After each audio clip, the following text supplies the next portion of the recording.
I want to ask you about the latest on WikiLeaks, an organization you've written about quite extensively. The organization announced earlier today it was going to release the Syria Files, more than 2 million emails from Syrian political figures, ministries, and associated companies, dating from August 2006 to March 2012. Meanwhile, founder Julian Assange has spent the last 2 weeks inside the Ecuadorian embassy in London in an attempt to avoid being extradited to Sweden. Last week, Susan Ben of the Julian Assange Defense Fund said Assange will remain inside the Ecuadorian embassy while his application for asylum is processed. Yesterday, Mr. Assange was served with a letter from the Metropolitan Police Service requesting that he surrender himself to Belgravia Police Station at 11:30 this morning. Mr. Assange has been advised that he should decline to comply with the police request. This should not be considered any sign of disrespect. Under both international and domestic UK law, asylum assessments take priority over extradition claims.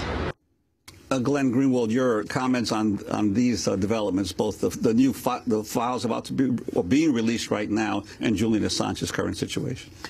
So as far as his current situation is concerned, I think everybody agrees that the allegations that have been made in Sweden, he's not been charged with any crime. These are just allegations. They're obviously unproven, are serious ones and deserve to be taken seriously. And the hope of everybody is that he will be able to go there and vindicate his claims of innocence or have a judicial process ultimately adjudicate them.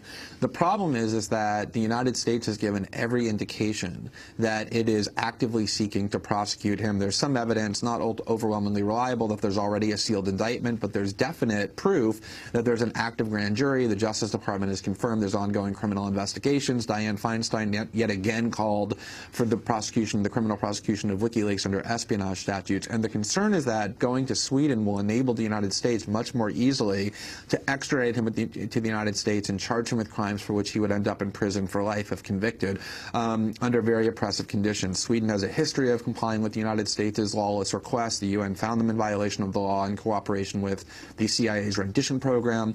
Sweden is a small country, and so what those of us who defend and support WikiLeaks have said, and Julian Assange ultimately said himself, was that the solution is very simple. Simply have the U.S. and Sweden agree that his going to Sweden will not result in his extradition to the United States, and within the next 5 minutes he will get on a plane to Stockholm to go and confront these charges. It's never been about evading those allegations. It's been about not letting the United States engineer his extradition for things that are plainly not crimes, things that the New York Times and other media outlets do every day.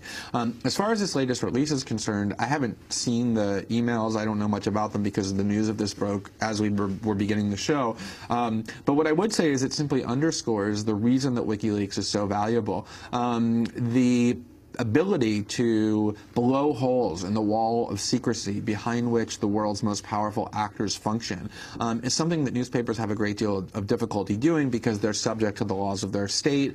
They can't guarantee anonymity because reporters know who their sources are and can ultimately be forced to give them up, or surveillance can enable the detection of the sources. And so WikiLeaks created the system. Because reporters often depend on those very people in power for a lot of the information that they get to publish otherwise. Absolutely, and when the first thing that the New York Times does when they get leaks is they run to the United States government and ask the government what they should be allowed to publish and what they shouldn't be, and usually they end up complying, as they did when they learned that the Bush administration was secretly spying on Americans. They learned that in mid-2004, but because the Bush administration pressured the publisher and editor of the New York Times to sit on that, they sat on it for a year and a half until Bush was safely reelected and didn't tell us until 2005. They redact large amounts of information, and WikiLeaks doesn't. So it's a crucial model for transparency. From what I can see, this leak implicates both the Assad regime and the opponents in Syria, about which reporting has been very incomplete. Whichever side you are on in the Syria debate, you should want more transparency and more information. And from what I can tell, yet again, WikiLeaks has done what media outlets can't do or won't do, which is shine light on things that are operating in the dark.